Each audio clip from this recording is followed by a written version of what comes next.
Hi friends, அஸ்ஸலாமு அலைக்கும். இன்றைக்கு ஒரு லஞ்ச் பார்க்குமா, அந்த லஞ்சில் வந்து ஒரு ஹெல்த்தியான கறி, அதுவும் வந்து பலாக்கா கறி. இந்த பலாக்கா வந்து எண்ணெய் போகிற எதுவும் இல்லாமல் தானாக விளைஞ்சது. இதில் வந்து எந்த வித கெமிக்கல் எதுவும் சேர்க்கல. அப்போ இந்த கறி வந்து ஹெல்த்தி தானே. அப்போ அந்த கறி செய்கிறதுக்கு ஒரு பவுடர் சேர்த்துட்டா அந்த கறி இன்னும் கொஞ்சம் டேஸ்ட்டாக இருக்கும். இறைச்சி முழு, மாட்டு முழு எதுவுமே சேர்க்க தேவையில்லை. அந்த கறியை நீங்கள் இப்படி செஞ்சு பாருங்கள். இந்த சீசன் முடியறதுக்குள்ளே இந்த கறியையும் இதே போல் ஆக்கி பாருங்கள். டேஸ்ட் அப்படி இருக்கும். வாங்க இப்படி செய்துன்னு பார்ப்போம். இதுக்கு வந்து நல்லா முத்தல் பலாக்கா எடுத்துக்கோங்க. அதில் வந்து பலாக்கா சீட்டை வந்து நல்லா கழுவி எடுத்த பிறகு இதை வந்து நீங்கள் சட்டியில் நல்லா அடிப்பாதியில் போட்டுக்கணும். போட்ட பிறகு பலாக்கா வந்து நாங்கள் அப்படி சின்னதாக கட் பண்ணி எடுத்துக்கணும். நல்லா சிவந்த பலாக்கா எடுத்துக்கோங்க. இப்போ இதை வந்து நாங்கள் ஒரு சட்டியில் போட்ட பிறகு கழுவி போட்டுக்கோம். போட்ட பிறகு இதோட வந்து அடுத்தடுத்து என்னென்ன சேர்க்குன்னு பார்ப்போம். நீங்கள் பலாக்கறி ஆக்குறோன்னா நல்லா தேங்காய் பால் வேணும். தேங்காய் பால் ஊற்றின மட்டும் தான் அந்த கறி நல்லா டேஸ்ட்டாக வரும். இப்போ நாங்கள் பலாக்கா எல்லாம் சட்டியில் போட்ட போகிறோம். இதுக்கு வந்து கூடுதலான வெள்ளை வெங்காயம் சேர்த்துக்கணும். நல்லா பூண்டு சேர்த்துக்கோங்க.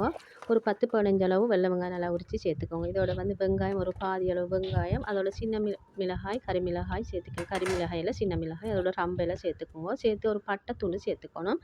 சேர்த்து இதுக்கு வந்து மஞ்சள் வந்து 1/2 டீஸ்பூன் மாதிரி சேர்த்துனேன். சேர்த்த பிறகு இதுக்கு வந்து மிளகாய்த்தூள் வந்து கொஞ்சம் போல் சேர்த்து ஒரு பிஞ்ச் அளவு சேர்த்த பிறகு இதுக்கு தேவையான உப்பு, அதோட மிளகுத்தூள் சேர்த்து இதை உங்களுக்கு தண்ணி ஊற்றி வேக வச்சுக்கவும் மேலும், இல்லைண்டா 3ஆம் பால் அப்படி தண்ணி பால்லையும் வேக வச்சு எடுத்துக்கணும்.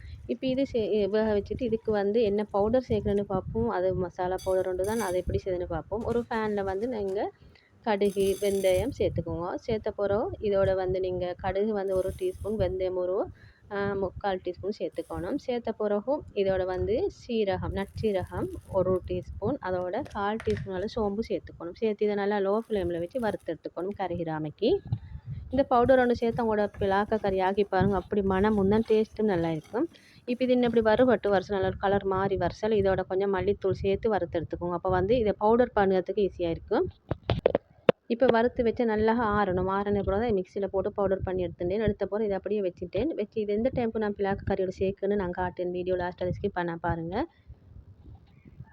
இதில் ஒரு கரண்டி பீஃப் கறிகளும் சேர்த்து செஞ்சு பாருங்கள். டேஸ்ட்டு நல்லா இருக்கும். இப்போ வந்து பலாக்கு கறி வந்து நல்லா புழுங்கி நல்லா வெந்து வந்துட்டுது. இப்போ நல்லா ஒரு அப்போ இல்லாட்ட ஒரு கரண்டியாக நல்லா கடைஞ்சிட்ட பிறகு தான் இந்த பவுடரை சேர்த்துக்க போகிறேன்.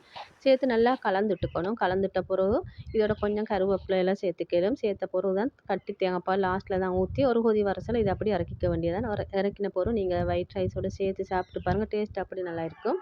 உங்களுக்கு ஒயிட் ரைஸ் எல்லாம் இது வெறுமனே சாப்பிட்டு பாருங்கள். அப்படி நல்லா இருக்கும். இந்த வீடியோலாம் பிடிச்சிருந்தா லைக் பண்ணிக்கோங்க. இதே போல் நீங்களும் பலாக்கு கறி செஞ்சு பாருங்கள். டேஸ்ட் அப்படி நல்லா இருக்கும். இந்த பவுடரை செஞ்சு வச்சுக்கோங்க. பலாக்கு கறி, பலாக்கு கறி ஆக்குற டைமுக்கு ஒரு கரண்டி போட்டு பாருங்கள். அப்படி நல்ல மனமாக இருக்கும். இந்த பலாக்கா வந்து எல்லா காலங்களையும் கிடைச்சது. சீசன் முடியறதுக்குள்ள நீங்கள் செஞ்சு பாருங்கள். இன்னும் ஒரு வீடியோ சந்திக்கும் வரை தேங்க்யூ.